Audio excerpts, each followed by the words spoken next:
So welcome back guys, मैं YouTube channel राय crypto zone. तो आज की इस वीडियो में मैं आप लोगों को बताऊंगा कि अगर आप लोगों का एक्सएम ट्रेडिंग ऐप वर्किंग नहीं कर रहा तो आप लोग किस तरह इस प्रॉब्लम को किस तरह फिक्स कर सकते हैं और अपने ऐप को वर्किंग में लेकर आ सकते हैं। तो चलें करते हैं वीडियो को स्टार्ट। सबसे पहले आप लोगों ने क्या करना है, प्ले स्टोर पर चले जाना है। यहाँ पर अपने मोबाइल के प्ले स्टोर को ओपन कर लेना है। ओपन करने के बाद सर्च बार में आप लोगों ने XM 360 लिखना है और यहाँ पर आप लोगों को ऑप्शन नज़र आएगा ऐप ओपन का। अगर यहाँ पर आप लोगों को अपडेट का ऑप्शन आए तो आप लोगों ने इसको अपडेट कर लेना है।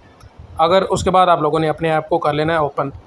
अगर फिर भी ओपन ऑन का ऑप्शन आप लोगों को ना आए, यानी कि फिर भी ओपन ना हो, फिर आप लोगों ने क्या करना है, यहाँ पर आप लोगों ने अपने ऐप को लॉन्ग प्रेस करके रखना है और उसके बाद आप लोगों ने यहाँ पर ऐप इन्फो के ऊपर क्लिक करना है। ठीक है, जैसे आप लोग ऐप इन्फो के ऊपर क्लिक कर देंगे तो आप लोग आ जाएंगे इस पेज पे। यहाँ पर आप लोगों ने स्टोरेज एंड कैशी के ऊपर क्लिक कर देना है और नीचे दो ऑप्शन आप लोगों को नज़र आ रहे हैं, क्लियर स्टोरेज, क्लियर कैशी। तो जैसे आप लोग इन दोनों के ऊपर क्लिक कर देंगे तो आप लोगों का ऐप फ़ौरन वर्किंग स्टार्ट कर देगा। वीडियो को लाइक कर दें। थैंक